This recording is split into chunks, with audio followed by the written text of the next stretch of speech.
The kick's power comes from the torque generated by the rotation of the hips. It's the same principle that cracks a whip. Turning the hips just a few degrees forces the foot to travel a much greater distance and creates a lot of speed as it does. The longer the leg and quicker the rotation, the faster the kick. And unlike karate, Muay Thai fighters are also taught to strike with the hard bone of the shin. A Muay Thai kick can generate roughly the same force as a baseball bat, enough to crack a rib. It works like a point of a knife. All the force is magnified by being concentrated in a small, hard area. Even if the elbow doesn't deliver a knockout, it will almost always leave a nasty cut, and often getting in close neutralizes the opponent's weapon advantage. Then, in the clinch, we bring the power of the knee to bear. Unlike the kick, which relies on rotation to create power, the knee gets its power from leverage. Pulling our opponent down as we drive the knee up can deliver up to 2.5 tons of force, enough to lift a car. It's not the arms, but the legs that drive this. Like a piston, the explosive power of the legs is capable of generating hundreds of pounds of force, all to a very vulnerable area, the soft underside of the opponent's jaw. Like the Hanuman move, the flying knee relies on the explosive power of the legs.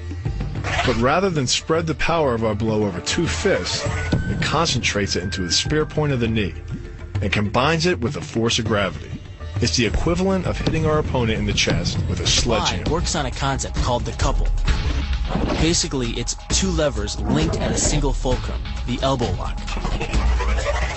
And it doubles the foot-pounds of torque you can generate when compared to a single-arm lock.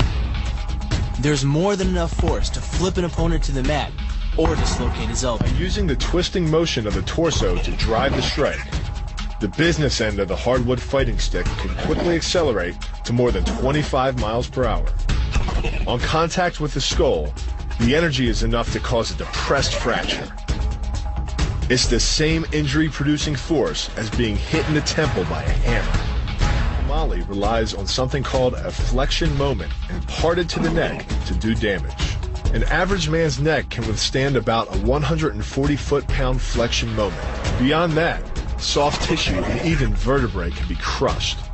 By bringing your weight down fast, this move could easily deliver twice that amount of force. And it wouldn't just end a fight. It could leave your opponent paralyzed or dead. Close, the opponent's neck is exposed. But because of the close range, the hand doesn't generate a huge amount of force. It's enough to stun, but probably not enough to cause severe injury. But replace the hand with a weapon, a stick or a knife, as you would in combat, and this could become a kill shot. The kick's power comes from the snap of the knee. The snap is created when the quadricep, the largest muscle in the body, contracts and pulls the tendon connecting to the foot over the knee. Using the knee as a pulley, the strength of the quad is enough to accelerate your foot to speeds close to 30 miles per hour. Because the area of impact is focused on a small part of the foot, it magnifies the force of the blow, making it capable of dropping 1,000 pounds of force on your head. It's like getting whacked in the head with a Louisville slugger. It works by taking the opponent's blow at an angle, which deflects the energy of the blow away from the vulnerable torso. The harder you block, the further his blow will be deflected, and the more open he'll be to a counter strike. Rotating your fist 180 degrees right before it strikes the intended target. The twisting snap of the arm maximizes the speed of the punch and magnifies the force of the blow by concentrating the impact on the first two knuckles of your hand. Done correctly, it can deliver as much energy as a bowling ball dropped from the top of a house, more than enough to cause soft tissue damage or break a rib. Because it swings through such a wide arc, the wrist is moving at speeds of up to 43 miles per hour. And since the radius doesn't deflect or compress nearly as much as a fist, it can deliver a staggering blow, like being hit with an axe handle. This roundhouse kick is designed for maximum impact. With the powerful muscles of the thigh yanking the tendon over the knee, the foot accelerates from 0 to 21 miles per hour in just 1/3 of a second. Combine that with the reinforced shoe, and this kick can drive the nose bone back up into the brain. It's aimed at the largest gland in the human body, the liver. A direct hit won't just bring an opponent down. It can rupture the gland, causing severe internal bleeding. But the liver is well protected by the rib cage, so the kick must be accurate to within half an inch. In this move, the forward propulsion of the hips, combined with the piston motion of the lower leg, can send well over 700 pounds of force directly through the rigid bone of the heel. This impact won't just knock an opponent down.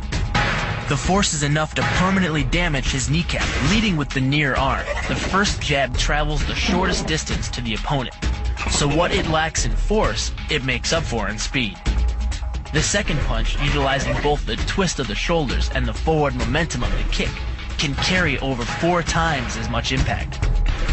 And just a few hundred pounds of force to the temple is enough to cause a knockout. This move uses the same principle as a throw in judo, off-balancing your opponent and then using his momentum to send him down. But it's much more aggressive. The sweep here is actually a strike to one of the most sensitive areas of the body, the Achilles tendon. The Achilles tendon. The throw works just like a crowbar, where your leg is the lever and your hip is the fulcrum. The trick is positioning your body in just the right place. If you're just an inch off the placement of your thigh and hip, the amount of energy needed to throw an opponent can more than double. But performed correctly, Uchimata requires almost no energy, yet it can deliver up to 5,000 pounds of force. If it weren't for the mat, a throw like Uchimata would be enough to cause serious injury or even paralysis. You use the strength of your legs to maintain your dominant position while you secure the choke. Just a few pounds of pressure on the collar of his gi is enough to reduce the blood flow to the brain to a trickle and end the match. Hold this move for 10 seconds and the fighter will black out. Hold it just a bit longer and he's dead. By bending the elbow across the fulcrum of your hips, you're subjecting the weak joint to the leverage of 2 strong forces: the pull of your thighs on his shoulder and your hands on his wrists. As little as 1,000 pounds of force can be enough to destroy the elbow. The leverage of the armbar can supply much more than that. The sacrifice throw is a simple lesson in conservation of energy. The stronger the opponent attacks, the further he gets thrown. It works like a catapult, where your opponent's momentum supplies the counterweight. The faster he's going, the further he's going to fly, and the harder he's going to land. That land with the side, ball, or top of the foot. The gastrizin uses the heel to deliver the blow. This alignment of the heel, ankle, lower leg complex channels some 2,000 pounds of force into the opponent. More than enough to break a baseball bat.